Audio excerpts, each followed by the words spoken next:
Hey everybody, this is Tim Wertz, and welcome to another session of the Gospel of Wow, where we explore the preciousness of life in different ways, different topics, usually based on some scripture, Hebrew scripture, Christian scripture, as well as science, personal experience, stories, songs from the 1970s, and meditation, or what we'll call stillness and silence. So I'll get started. I wanted to share some visuals with you. And this one should be interesting today because some of the visuals will be trying to capture, I think, what I've always felt, some of the subtle descriptions of meditation. So as I mentioned, this is session number 2. And the title of it is Float On, Sacred Surrender. And you'll see why I call it Float On. It's from a personal experience when I was a kid. And I think it's also appropriate because in some situations during meditation, you definitely can get a sensation of floating. But when you come up with subtitles to titles, sometimes it's tricky because you're trying to give an idea of what the session is going to be about. And instead of sacred surrender, part of me wanted to call it exploring freedom, and not just freedom as in liberties. I'm talking about a deep psychological, emotional, or spiritual freedom through deep relaxation. This is probably the most descriptive phrase to describe the session in which we'll go through today. So just as a reminder, when we're talking about the good news, the Gospel of Wow, I'm really just hoping to share with you all and to explore together an aspect of life or of life itself, where you actually have kind of a wow state of mind or a wow sensation, right? Wow, right? But it also stands for a few things. It stands for approaching life with wonder, as well as awe, which means having a curious state of mind. I think it's interesting that Jesus in the Gospels would mention, hey, you need to approach this thing called the kingdom that you're always talking about. Approach it like a kid, like a child, or receive it like a child. But it's really engaging life with wonder, awe, and curiosity, but also being open to life itself, open to new ideas, and receptive. Now, it does not mean we don't have boundaries or anything like that. And it doesn't mean we have to necessarily change. It just means engaging life from more of an open, receptive frame of mind as opposed to a closed frame of mind. And then the final posture or attitude toward life that is embodied in this wow would be willingness, right? Not only wonder and awe and being receptive, but willing to engage life, willing to engage others, willing to take a chance if you feel called to take a chance, willing to say no to certain things that maybe you do on a regular basis, willing to say yes to things that you haven't been doing. So willingness is another word of trusting life or faith, living with faith, right? So this is what we mean by wow, and these are the topics that we explore. Now, I want to include a couple of quotes from Rabbi Abraham Joshua Heschel. He was a leading theologian as well as a philosopher in the 20th century, but he didn't just stop there. He was an active, engaged personality and very prominent with the civil rights movement of the 60s and working with Martin Luther King Jr. So he is one of my heroes. He's also considered something of a mystic. So he liked that aspect of life as well. And this is what he had to say about wonder, right, which is a core ingredient of wow. He said, wonder rather than doubt is the root of all knowledge, right? And if you think about it, it just makes sense. Being curious, wondering, asking why, how, when is how we learn new things and how we discover new ways of being. Now, there's a place for doubt, but I think our culture has embraced doubt as well as a critical frame of mind, probably more than it needs to right now. So let's bring back some wonder. Now, there's another quote from Heschel that inspired, I would say, was one of the main reasons that inspired me to do this whole series. I love to call it the wow quote. So if you will, just sit. And as opposed to leaning in and listening, just take on that open, receptive mind that's part of wow. So just listen as I go through this quote and see if there's any vibration, right? Any reaction, any stimulation in your being as we go through this. Heschel says, our goal should not be to live life. Wait. Our goal should be to live life in radical amazement. Get up in the morning and look at the world in a way that takes nothing for granted.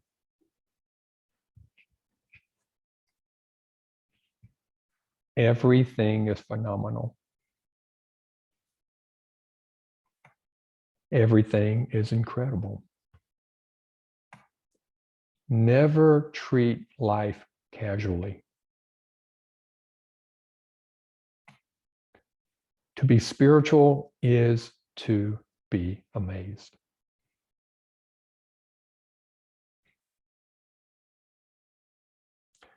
Now, I don't know about you, but for me, when I first came across this quote, the quote itself generated this sense of wonder, of radical, amazing curiosity toward everything around us, right? Creation itself, as we explored in our last session, is incredible, amazing, phenomenal. You could feel extremely lucky to be participating in this life that we know here on this particular planet. So if you embrace this wow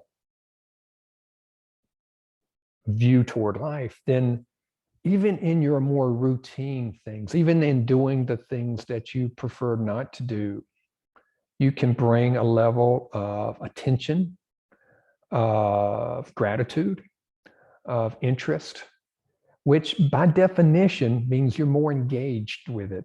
And if we've got this opportunity to live this life in this body, why not be engaged? I also love the fact that Heschel ends this quote with, to be spiritual is to be amazed. Now that's a new definition of spiritual. Spiritual can be a loaded term, right? You can either like love it or hate it, right? But it's one of those terms that people use it many different ways. It could be very, very religious, spiritual, or you could be very religious and kind of anti-spiritual, feel like that's kind of opposite. You could be very materialist, nothing to do with religion. But if you can be amazed, you could be a scientist, could be amazed at what you discover cosmologically. That fans the flame of our spirit, right? That engages us in life. And that's a new definition of being spiritual that I really love. It doesn't put us in a category or put us in a hole. It broadens it to include anyone who can feel this amazement. Okay, so last session, we asked the question and explored the answers. Do you realize the magic of existence itself? And we went through all these different wow factors. Now, what we'll talk about today is number 7, right? Wow factor number 7. Of course, there's so many more than that, which is consciousness itself. Consciousness. How did consciousness arise? Has it always been there? Is consciousness in each and everything that's ever been created at whatever level? What does it mean to be conscious? Are we even aware of the quality or power, if you will, of consciousness? So one way to explore this is to ask one of those profound philosophical questions and theological questions. What is life? What's the meaning of life? Just pick it. And there's books been written about it. There's plenty of dialogues for millennia talking about it. But one way to approach this question that is very straightforward and provides a very straightforward answer is that life, as we experience it, is experience, right? It is experience. Matter of fact, from the time your consciousness could experience anything, life has been one experience after another, experience after another experience. It's a string of experiences. And then as we develop and we learn language, we start putting stories on our experiences. We start putting descriptions on who we are and who other people are. But really, we are just one continuous experience after experience after experience after experience. So it's almost like life is an unfolding series of never-ending experiences. And it would be hard to argue with that. It may not be satisfactory to a philosopher, but it is very true. Now, what is underneath every experience that anyone has ever had? Consciousness, right? So consciousness, this awakeness, this ability to experience, this ability to be aware. Matter of fact, often I will use the term consciousness and awareness interchangeably. I'm not saying they're exactly the same, but if you hear me say awareness or consciousness, I kind of use them interchangeably. But to be aware that you even exist, right? So if this was a dream, or there's like the Matrix movie where, you could be in the Matrix and it's only a virtual reality. Even if this would be a virtual reality or a dream right now, one thing you are certain about is that you are conscious. You are aware. There's something in you that, I exist. Or as God says to Moses, I am that I am. That great I amness is what we all share. So in addition to consciousness and awareness, there's a third key word here: stillness, right? So underneath all this activity, all these experiences that never ending, this consciousness, right? This awareness, there's like a stillness. Now, even if you don't necessarily stop all the experiences, we can recognize that stillness. And that stillness is a key, for many religions, it's a key component to knowing ultimate truth. And we'll explore that in a little bit. So this slide here, which is nothing but a blank slide, as you can see, would be the best way to represent consciousness. Right? There's nothing there, and yet anything that will be there, any experience shows up in this space of awareness, the space of consciousness, the space of stillness. So the question, and I would say the wow factor for this session that we're going to explore is, do you know at a deep level the freedom of stillness? Right? Or another way to word this question, do you know the freedom of consciousness or awareness? And by freedom, I do not mean liberties. I do not mean being able to pick whatever truck you want to drive or things like that. I'm talking about a deep sense of freedom that could mostly be described as a spiritual freedom. All right. So to begin this exploration, I want to share a story when I was a boy living in a small town in South Carolina called Waterloo, and out in the country. And it could be quite boring out there, honestly. Most of the time, I would say me and my siblings found it pretty boring. Nonetheless, I realized and appreciate boredom because you found things to do. The friends that did live around there, when we would get together, we'd do stupid things. But one thing we love to do is take inner tubes and float out deeper and deeper and deeper into the lake, and then go down, touch the bottom, come up, show that we touch the bottom, go down, touch the bottom, come up, go deeper, go down, until you finally either chicken out or you realize it was a dangerous thing, but you would back out. But you continued to kind of push yourself. So what I decided to do is like, hey, if I practice holding my breath, then I can go down farther and go deeper. So I figured I didn't want to go out by myself and try to actually do it. I figured there'd be a way to hold your breath in a much easier way.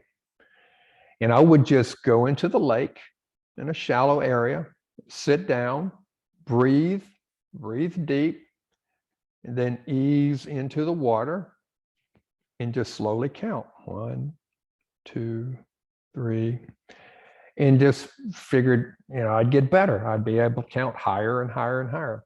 Well, that was an interesting experience for, I guess, a 10-year-old, 11-year-old, 12-year-old to do.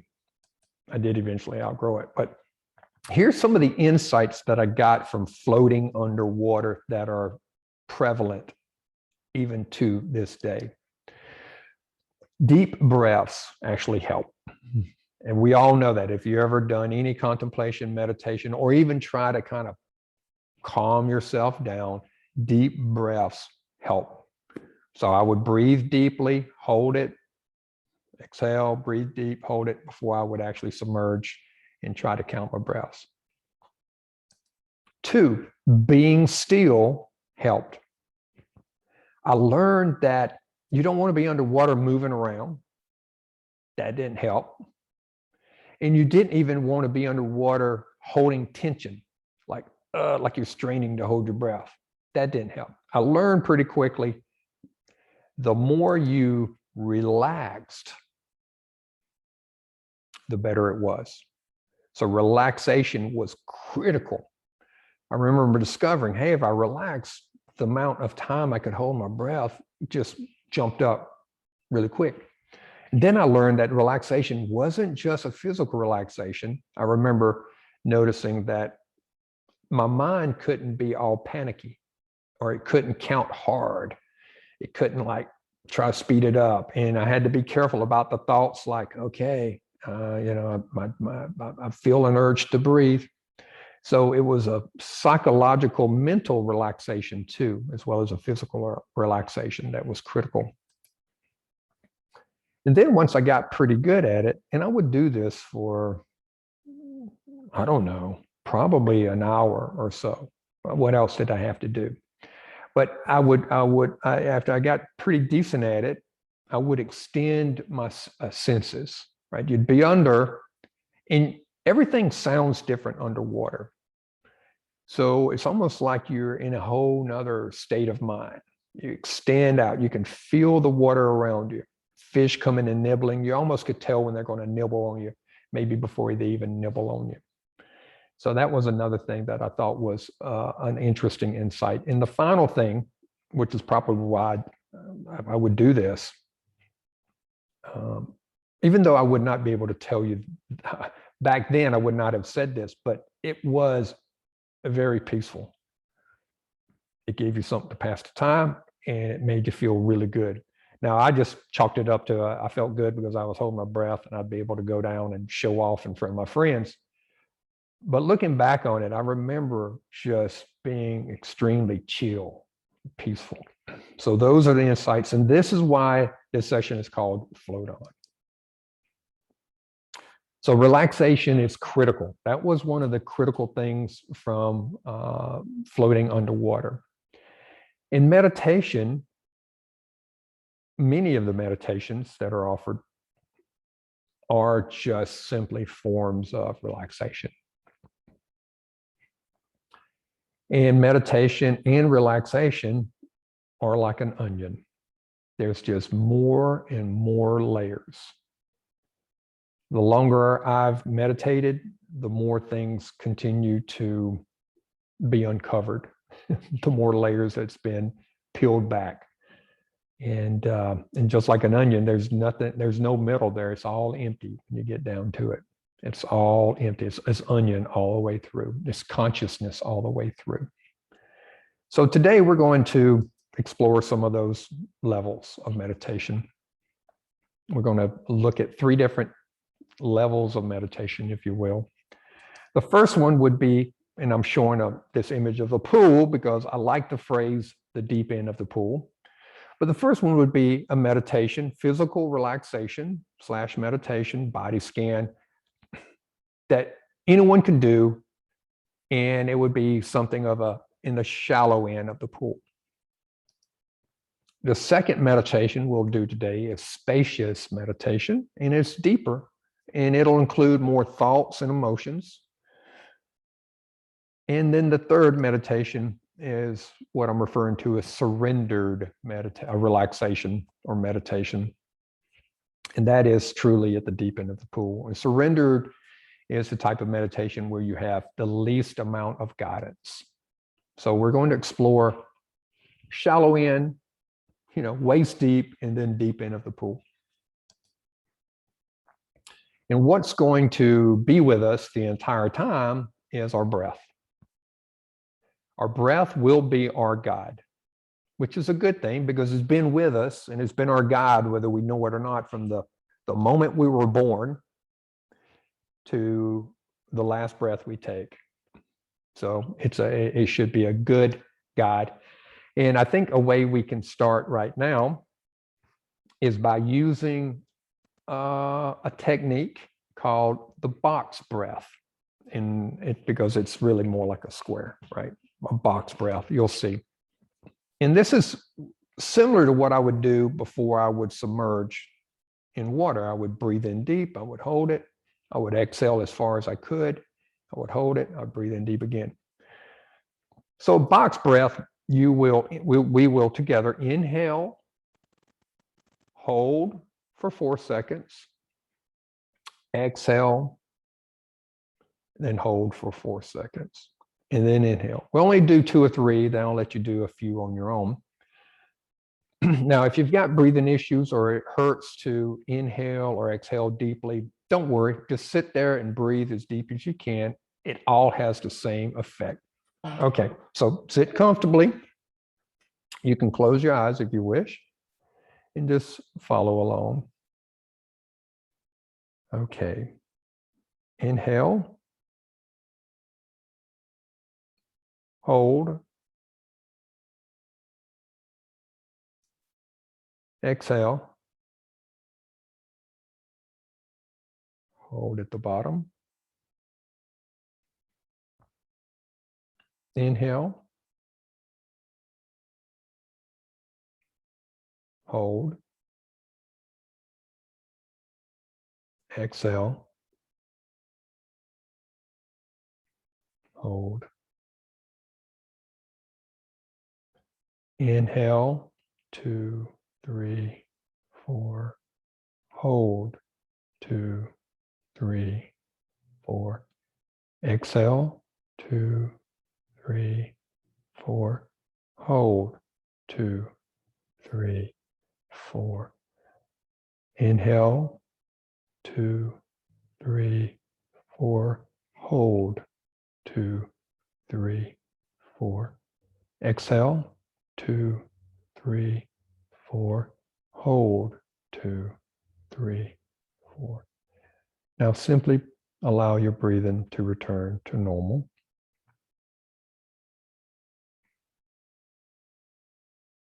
Notice any changes in your mind or your body just by doing those few box breaths.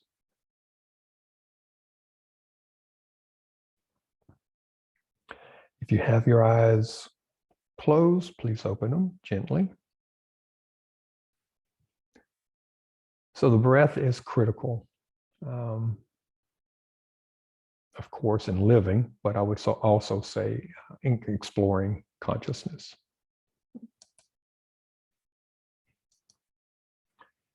So let's look at this first type of relaxation, the relaxation of the body.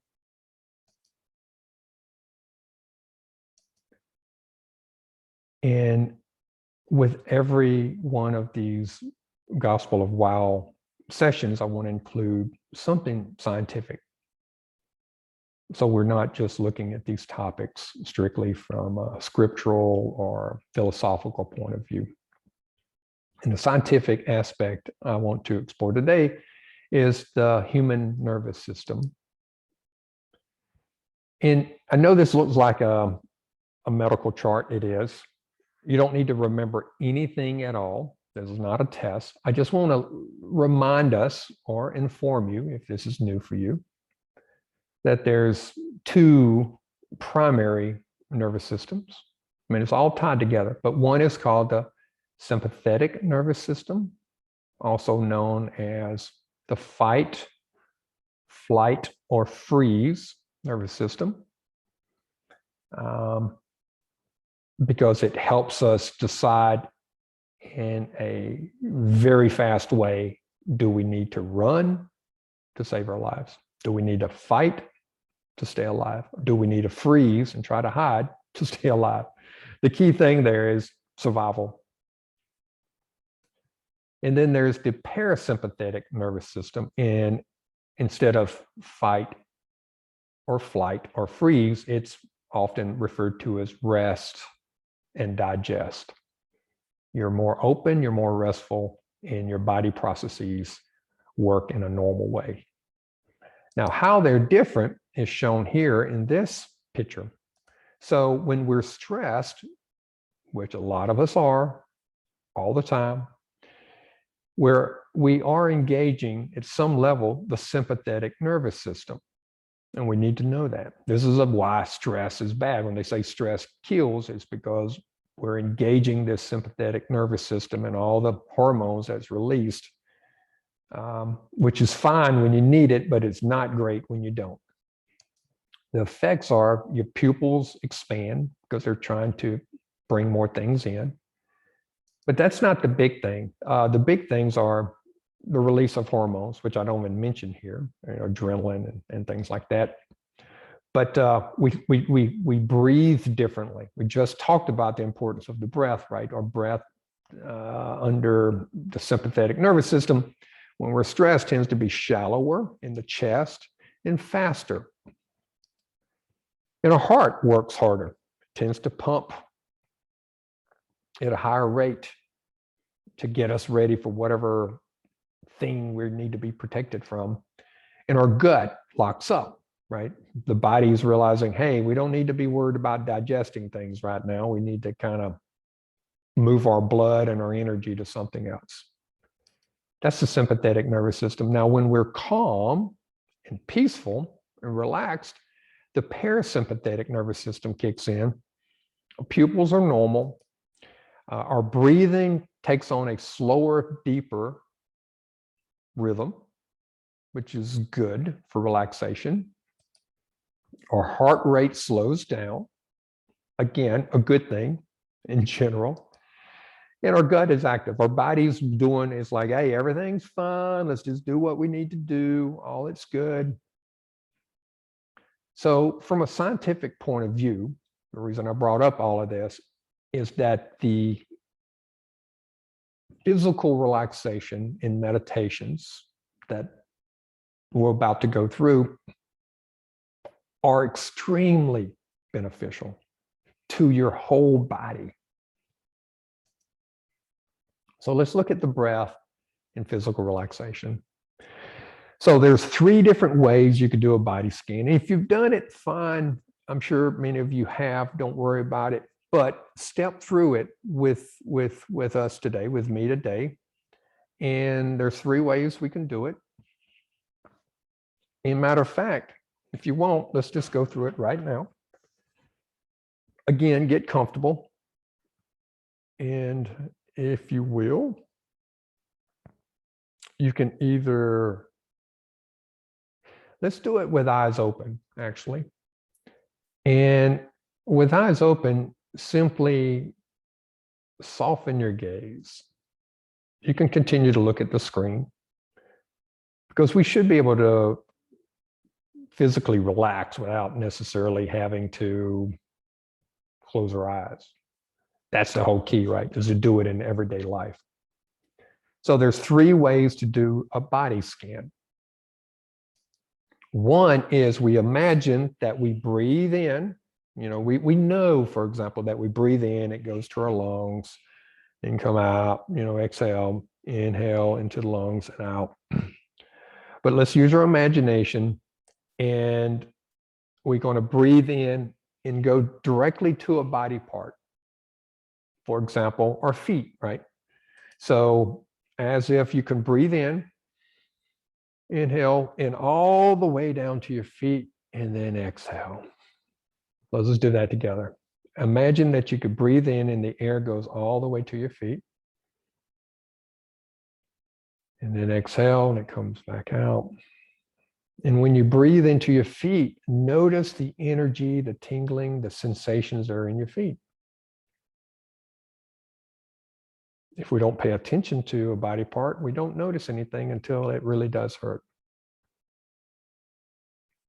So breathe directly from your nostrils all the way down to your feet.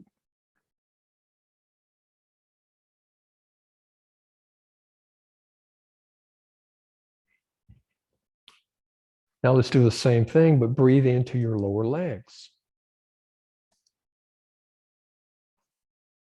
So your calves and your shins, anything between your ankles and your knees, just breathe into that area.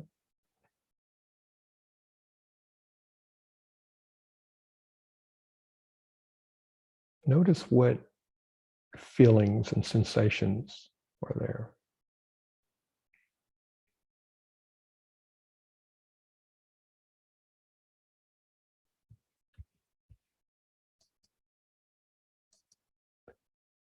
And now breathe directly into your upper legs, so your thighs and your quads. Feel the pressure of sitting. And also feel the sensations in the legs, the tingles, maybe the aches or pains.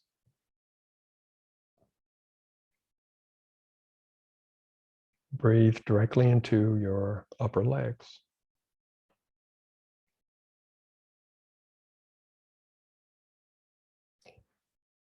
Now, breathe into your hips and groin area.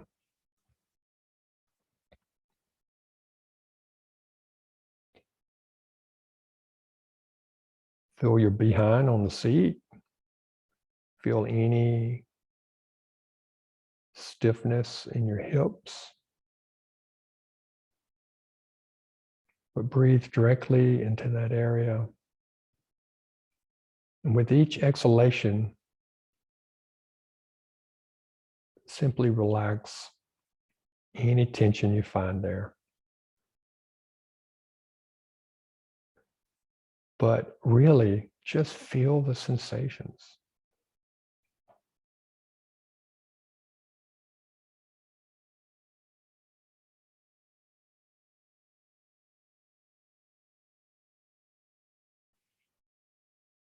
Now, there's a second way to do a body scan. Instead of breathing, imagining that you breathe through your nose down to the body part, imagine you can breathe directly into the body part as if it can breathe the air around it. So imagine the lower part of your torso, right? The belly, the lower back, as if it could breathe directly from the air around it.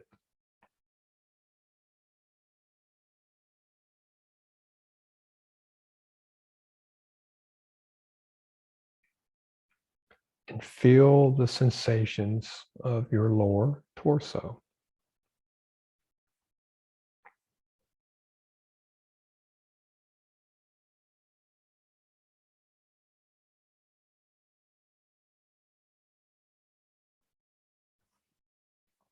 Now move up to the upper torso, the chest and the upper back.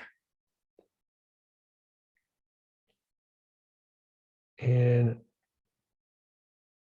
imagine that you can breathe directly into that area. That it feels itself and then releases itself all on its own.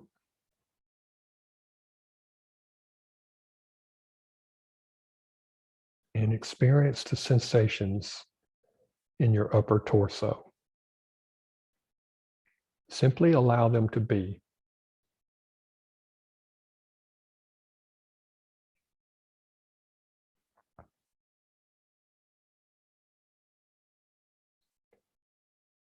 A third way to do a body scan is not to use breathing at all. It's simply to bring your attention to that part of the body and to be aware of the sensations there.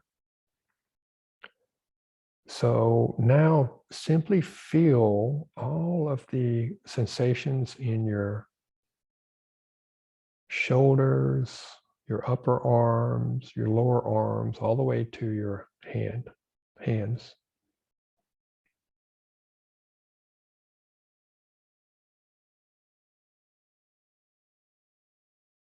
Feel the weight of gravity pulling your arms down, allowing your shoulders to relax.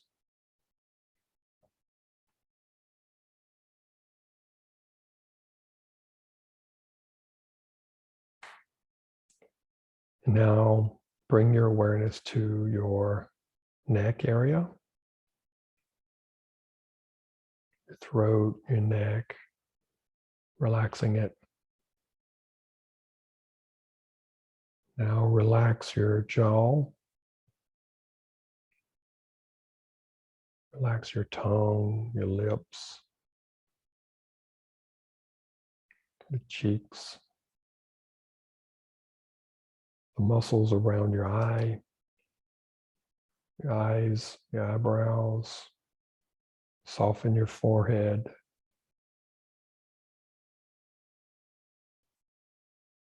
Even be aware of the sensations in your ears.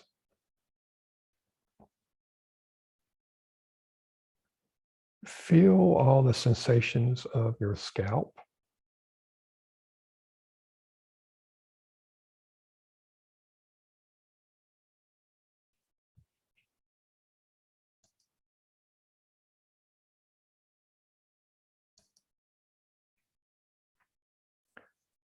Now, in this relaxed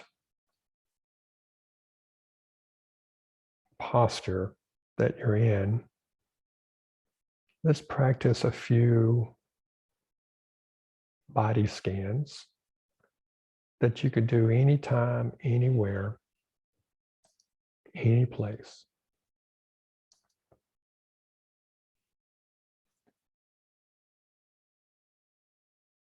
So as you breathe, just scan your body from toes to the top of your head, moving up your body slowly.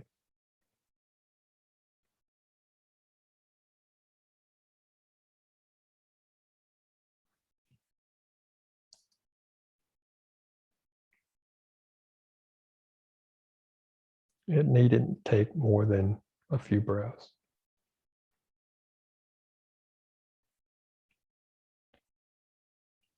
And also, let's reverse it and scan our body from the top of our head down to the tips of our toes. As you breathe, simply scan all the sensations of your body moving down from your head to your feet.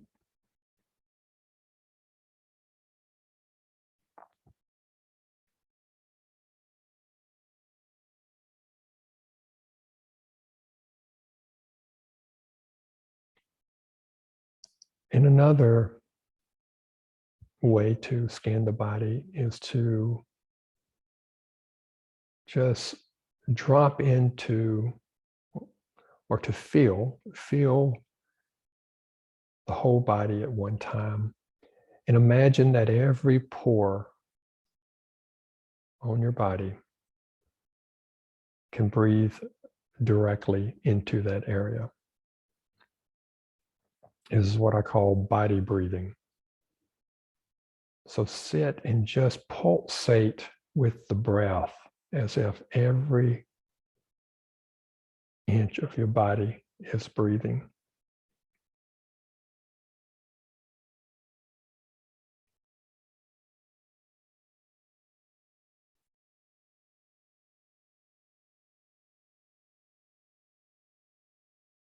Allow all the physical bodily sensations to be present.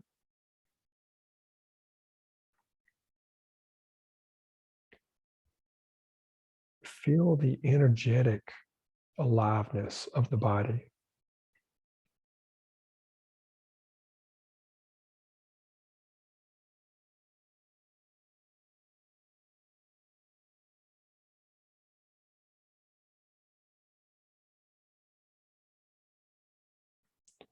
Do a few more of these body breaths as if your whole body is breathing.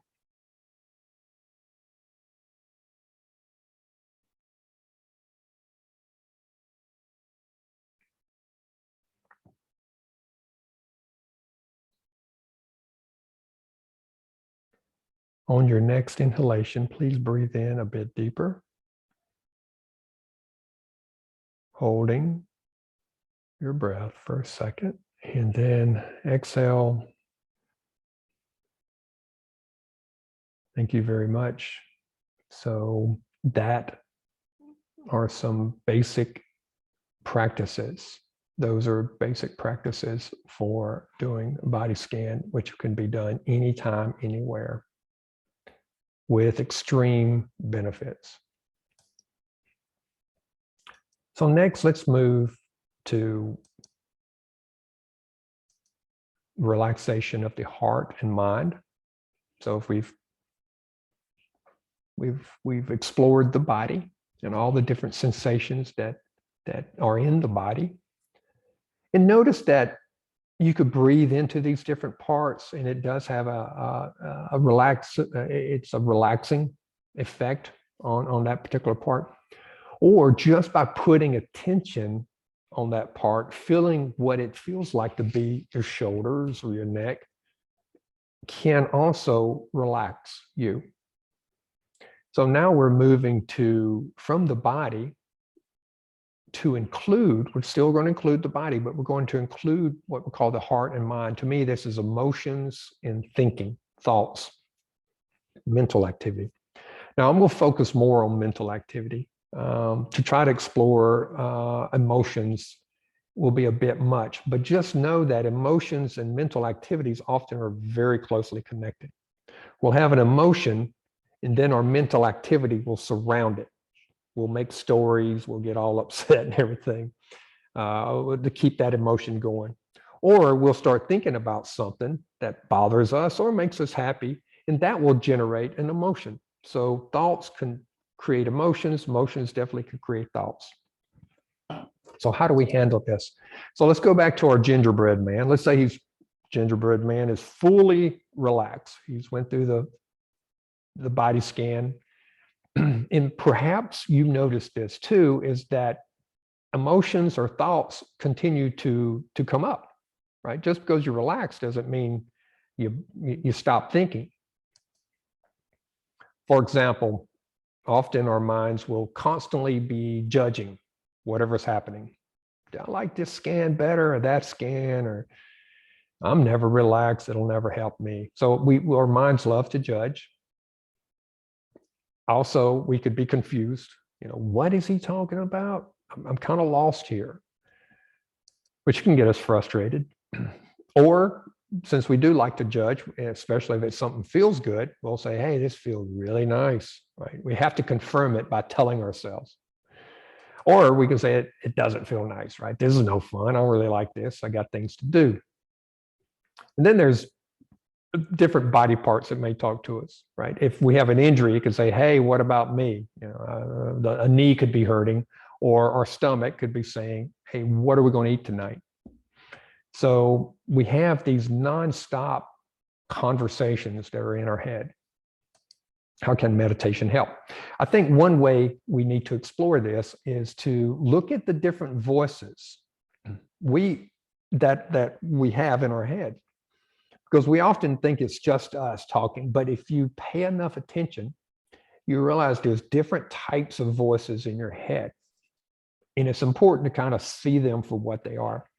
So I like to highlight, for me anyway, this metaphor of our internal thinking or internal voices are like a football game. And this is a picture of Williams-Brice Stadium, which is where the University of South Carolina Gamecocks play, and where I went to school, and I've been there hundreds of times.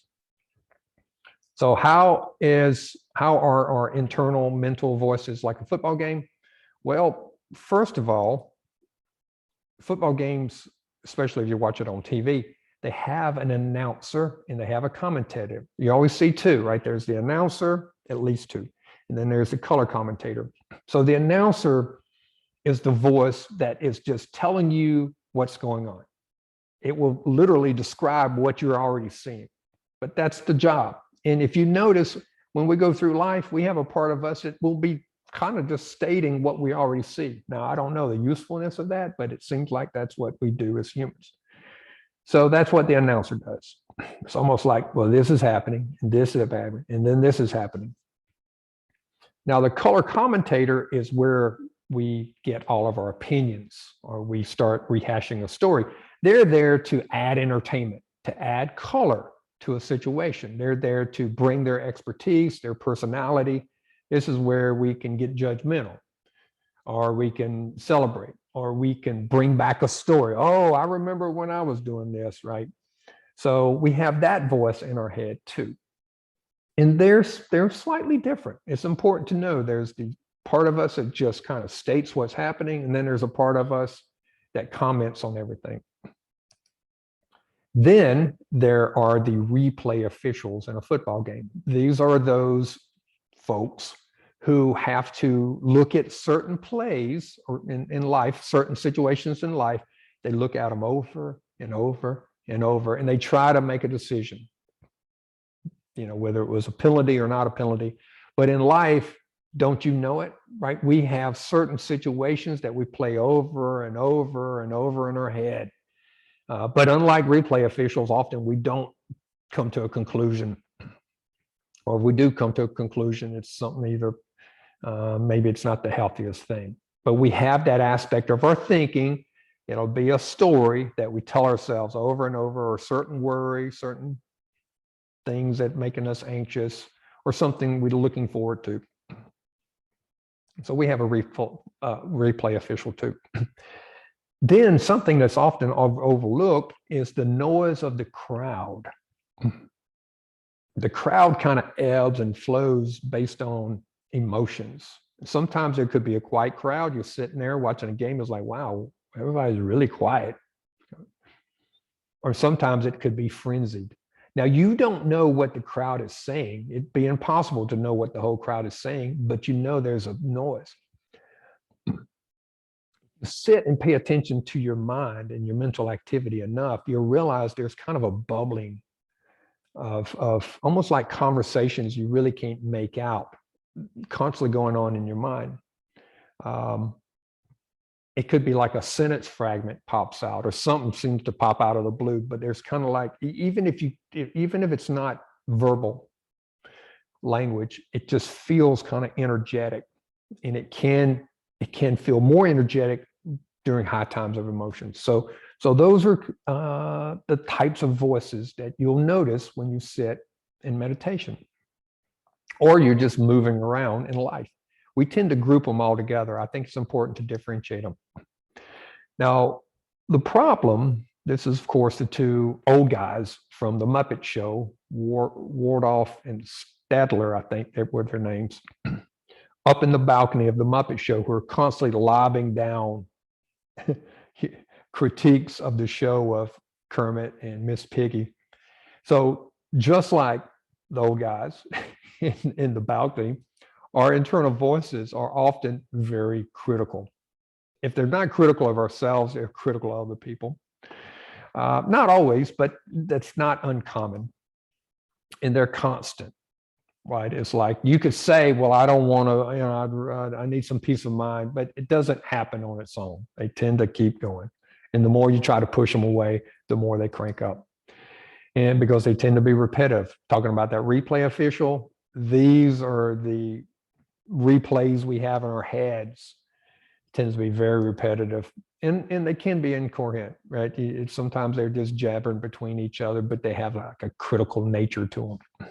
So this is where these type of voices can be not so helpful when it comes to mental well-being.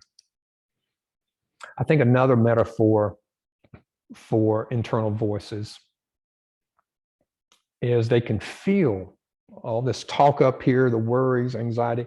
It can feel like a crowded elevator. An elevator, we have a bunch of people on it, all have their own agendas, their own worries. It could be in good mood, bad mood, whatever, but it's kind of crowded. And like a crowded elevator, it tends to be, it's not much space, right? We're all in our head. We're thinking about all the stuff we got to do at the same time. It just feels crowded and kind of packed in, very tight. Also, there could be a lot of mixed emotions up there. Like a football game, you can go from one emotion to another emotion, in one play. But all that's happening up there in your head, which creates a lot of, anxiety. Anytime, unless you just love crowds and tight spaces, you tend to be more anxious when you got your to-do list, your worries, your concerns, everything else up in your head. It can create a level of stress. You remember the sympathetic nervous system, stress is not good to feel all the time. And also on this elevator, you tend to look forward to getting off the elevator, perhaps. So our internal voices, like in an elevator, we're always looking forward to something that we think is going to give us relief.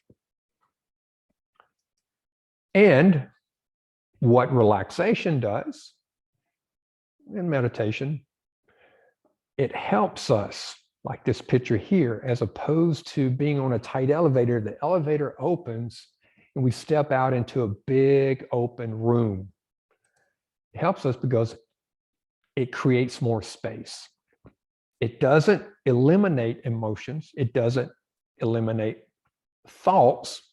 But if you feel more spacious and they're not on top of you, they're much more manageable, because you can allow an emotion to be there without being overwhelmed by it. You can see a particular thought pattern or internal voice without taking it as the gospel truth. There's space to maneuver around or to be more receptive to these emotions and thoughts without being totally consumed by them. And also, you can be more present with whatever's going on, as opposed to living a perpetual looking forward to the future type thing.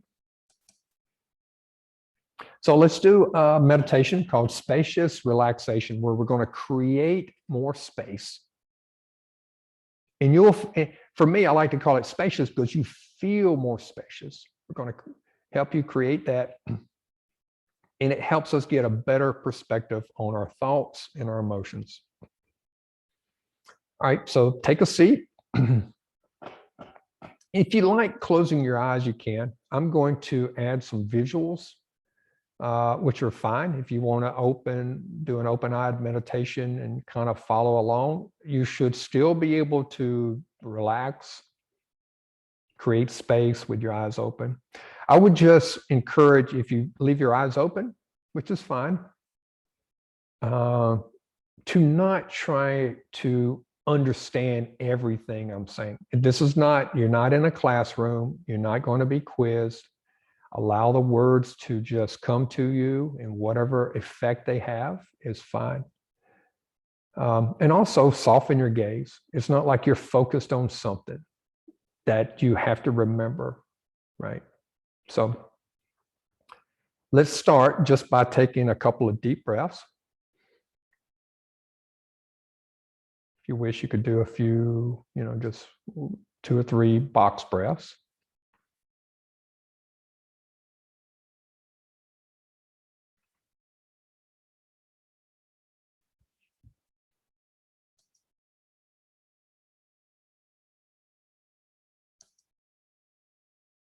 And what we're doing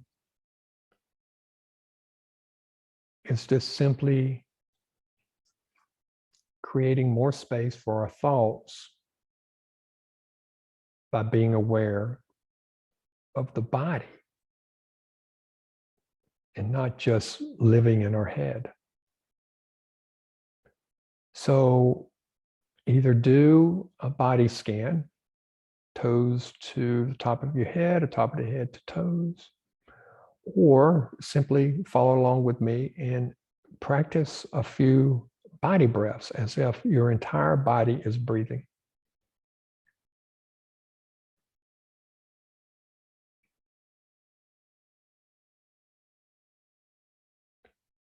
And again, like before, feel the sensations of your body.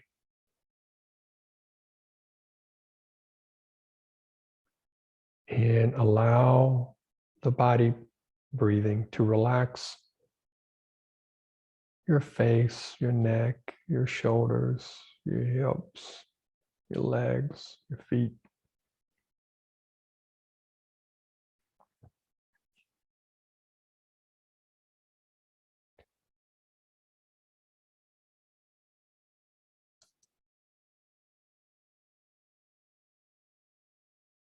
And you may already feel more space just by being or grounding in your body.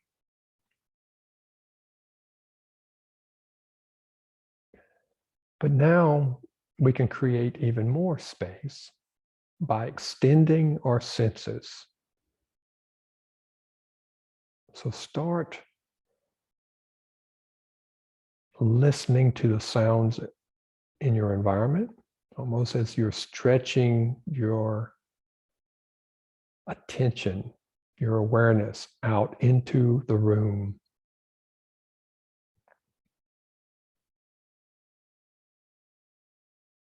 Listen. And also notice the temperature of the room. If there's any smells.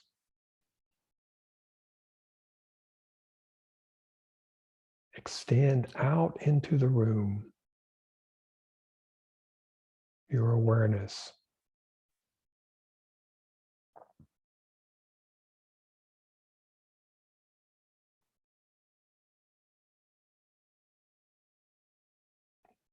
Imagine you can extend out into space itself.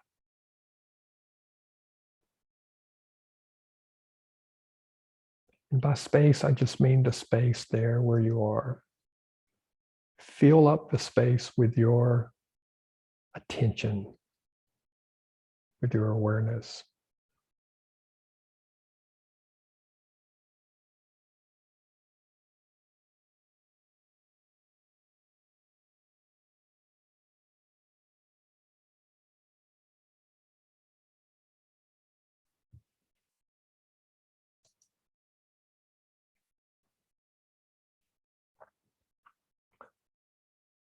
And notice that you probably still have a sense of body sensations, quote, on the inside. And then you have this imaginary boundary of sensations in the room, sounds and smells and temperature.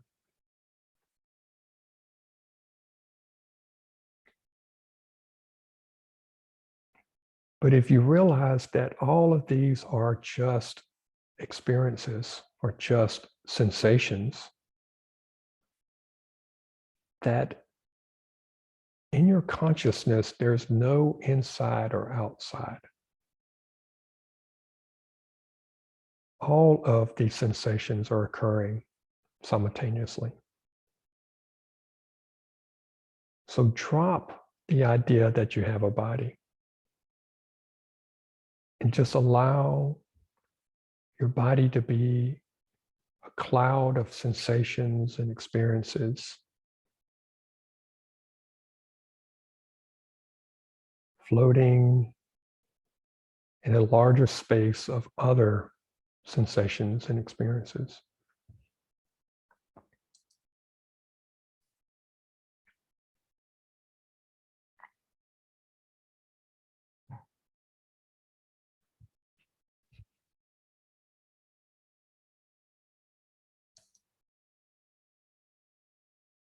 Just soften any edges.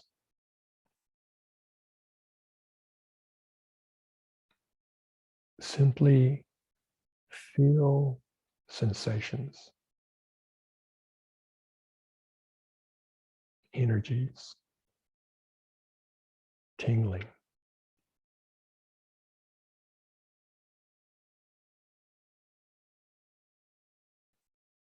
Feel as big as the room.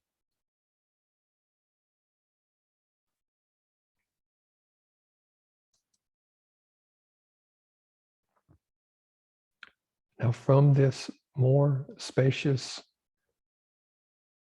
state, let's observe or notice thoughts, mental activity. And allow any thoughts to be just more sensations, another type of sensation. It may seem located in your head, but just allow that to be a sensation, just like the experiences and sensations in your feet, all floating in space.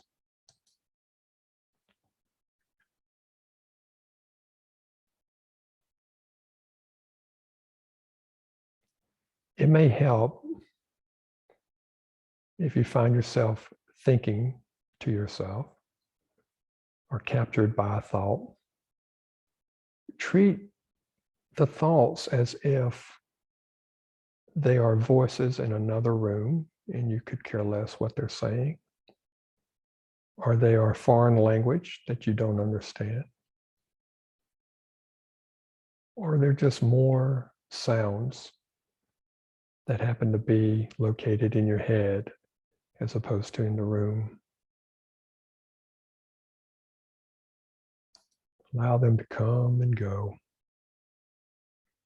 just like sounds in the room.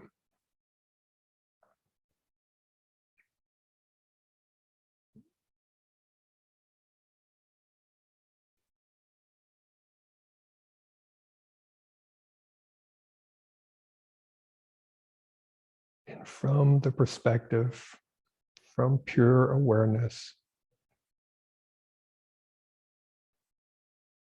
A thought is no more important than any other sensation. It's just something else that comes, sticks around, and then goes. You are not your thoughts.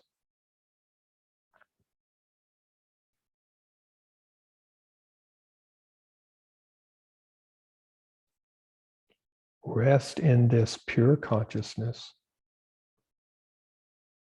allowing all sensations to be present, holding on to nothing.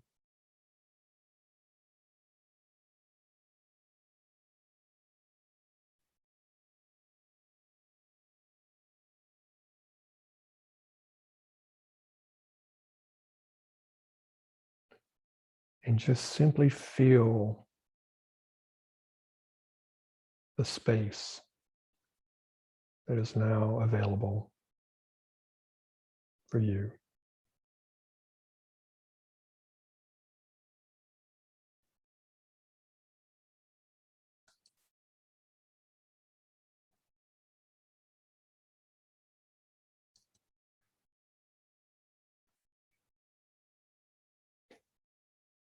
And on your next inhalation, breathe in a bit deeper. Hold your breath. Exhale. And if you had your eyes closed, please open them. So that was spacious relaxation.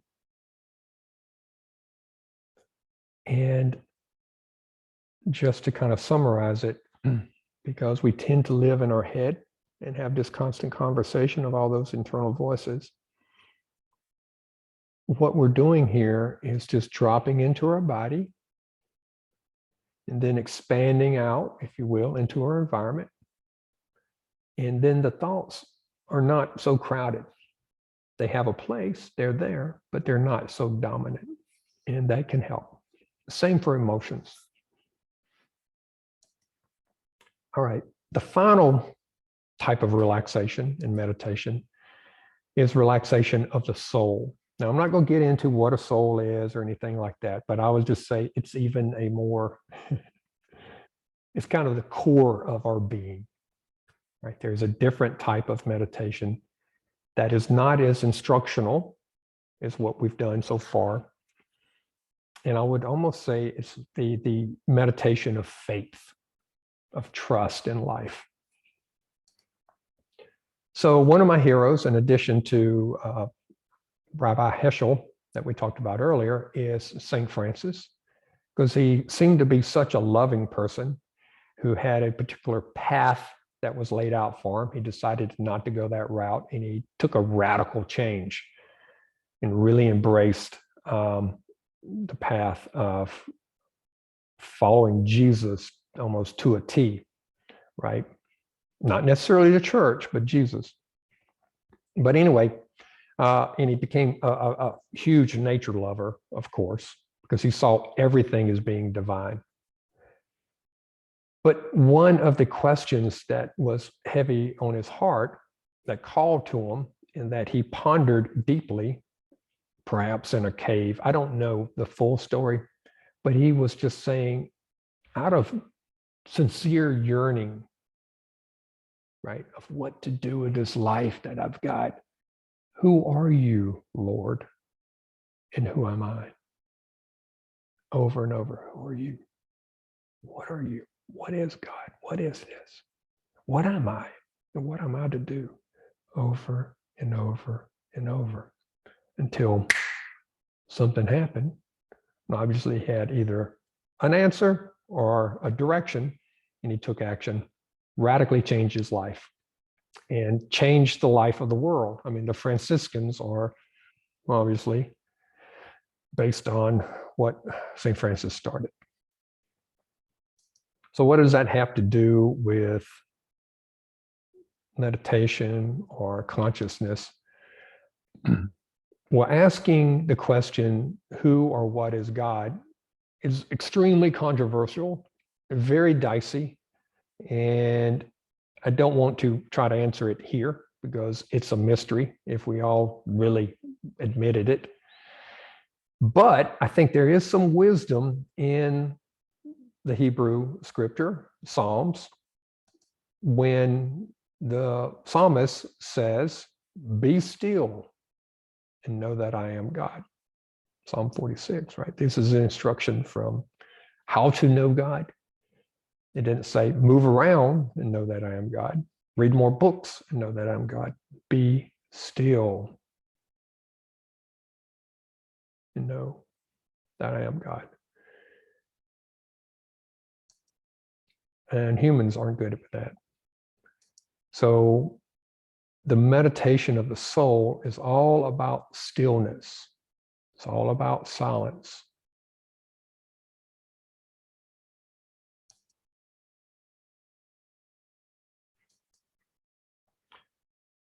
Father Thomas Keating, shown here, who helped bring forth centering prayer, and he passed away, I think, about 3 years ago. But I consider him a teacher, not that I've ever met him, but I did read several of his books and took some of his courses and practiced centering prayer for a few years. And he states very clearly and repeatedly that God's first language is silence. Everything else is a translation. So within silence, our better angels can speak to us. Meister Eckhart, the great German Christian monk mystic of the 13th century, I believe, also a nature lover, says, nothing in all creation is so like God as stillness. Silence, stillness. Less is more, right? And then another mystic of Christian origin is Saint Teresa of Avila. And she had many quotes, but this is just one. The closer one approaches to God, or the closer one approaches to the ultimate reality, the simpler one becomes. In other words, it's not about doing more. It's not about knowing more. Silence and stillness opens our heart, opens our door, our mind, right? And that's the simple path. That's not the complicated path, which is good news. So you don't need to be majoring in theology. You don't need to have read the Bible a bunch of times, or any scripture, I would say. I know that's controversial, but you don't. Before there were words, there was creation and the Creator. So now I want to bring in what we try to do with every one of our WOW sessions, which is introduce a song from the 1970s, just because that's the period I grew up in, and I just wanted to kind of make it fun and pick a song that, one, I actually listened to and liked, and two, that had some relevance to the topic. In the song today, I'll read some of the lyrics and see how quick you can guess it. When I find myself in times of trouble, Mother Mary comes to me, speaking words of wisdom. Let it be. And in an hour of darkness, she is standing right in front of me, speaking words of wisdom. Let it be. Let it be. Let it be. Let it be. Let it be. Whisper words of wisdom. Let it be. So if you haven't guessed by now, that, of course, is a song on the album called Let It Be from the Beatles. And the song is called Let It Be, written by Paul McCartney and John Lennon. And Let It Be is profound in the fact that it is one of the shortest meditation instructions for relaxing the soul. It is what I like to call a sacred surrender, which of course was a subtitle for today's session.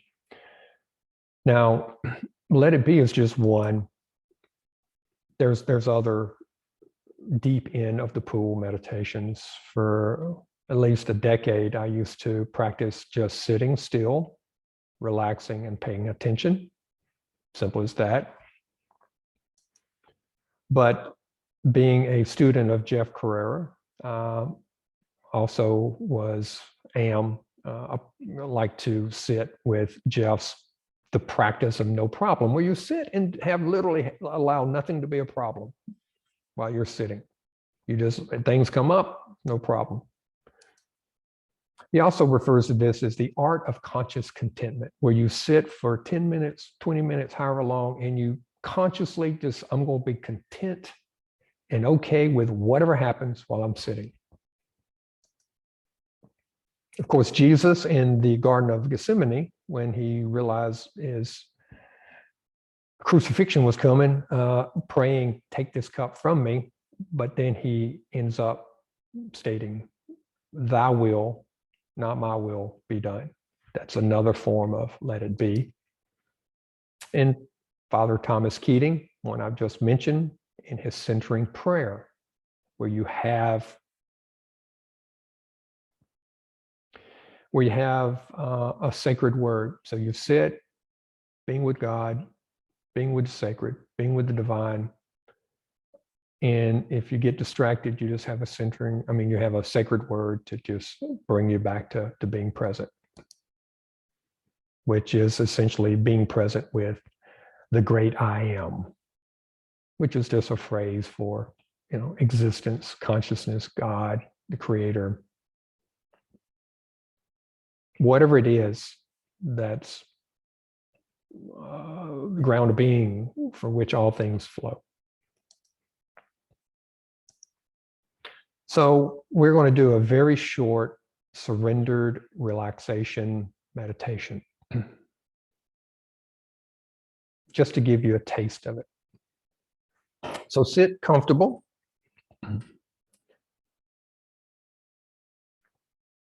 Take a few deep breaths. You can close your eyes.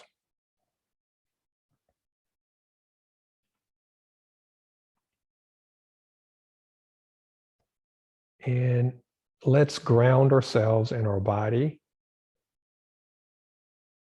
just by feeling the entire body as before. You could do body breaths.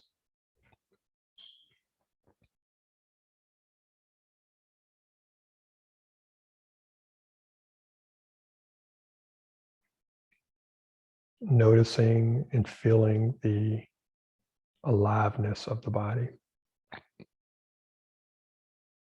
And now extend your senses out into the room, noticing all the sounds.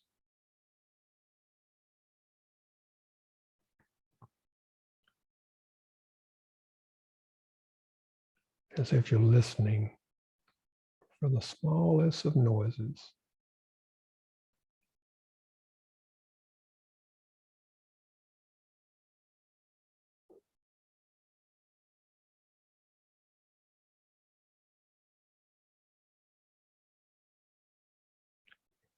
Feel if there's any mental activity, any thinking, or any emotional content, emotions. And just allow those to be present, whatever they are. But no more important than the silence of the room or the sensation in the foot.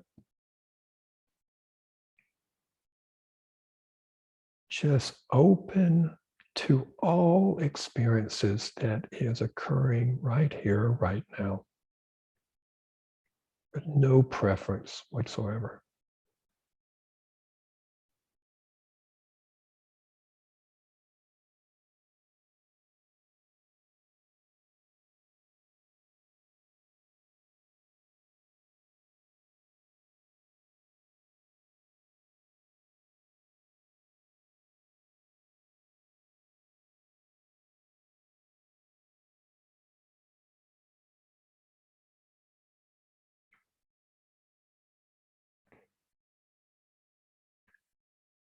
Feel the space of being alive, aware, conscious.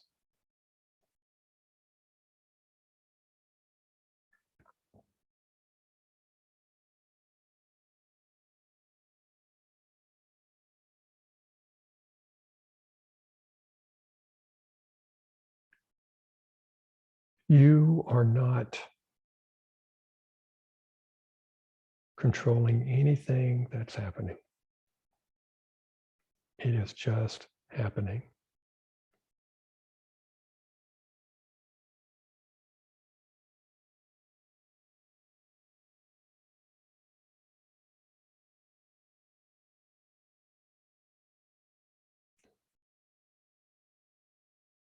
So simply sit and let it all be.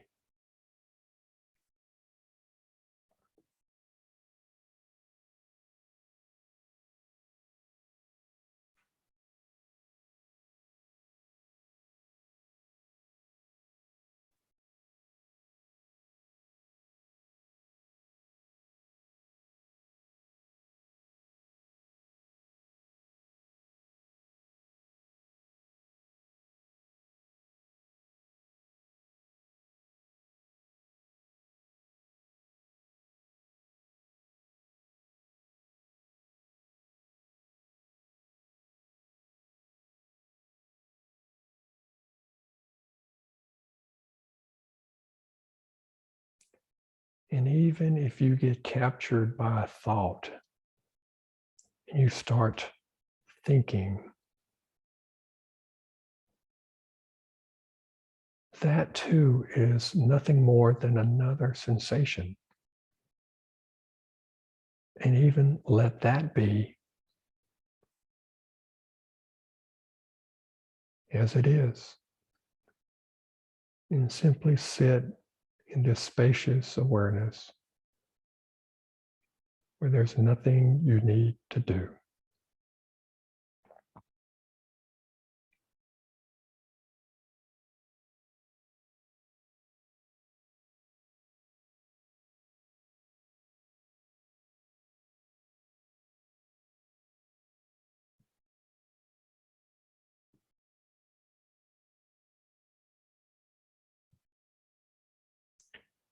Be still.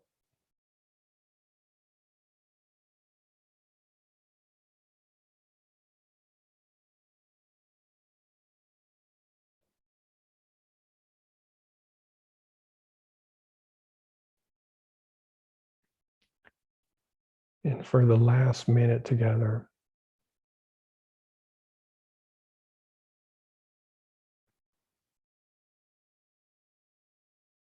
simply recognize that in this stillness, right here, right now, is the divine. There's no place you need to go, nothing you need to do,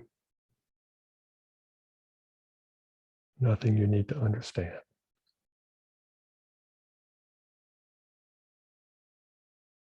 So sit, be still with the divine.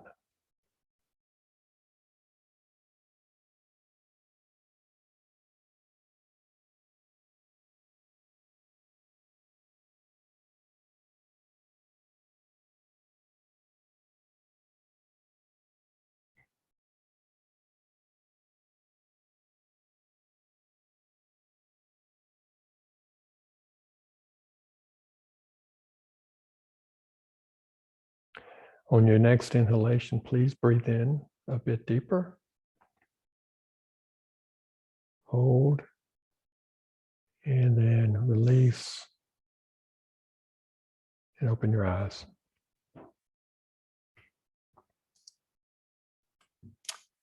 Thank you. That's the end of session 2, the Gospel of Wow, called Float On, Sacred Surrender. And I hope this was helpful for you. Feel free to send any questions or comments. I love to hear from folks. If you have any issues, the next session is a month from now. And love grows.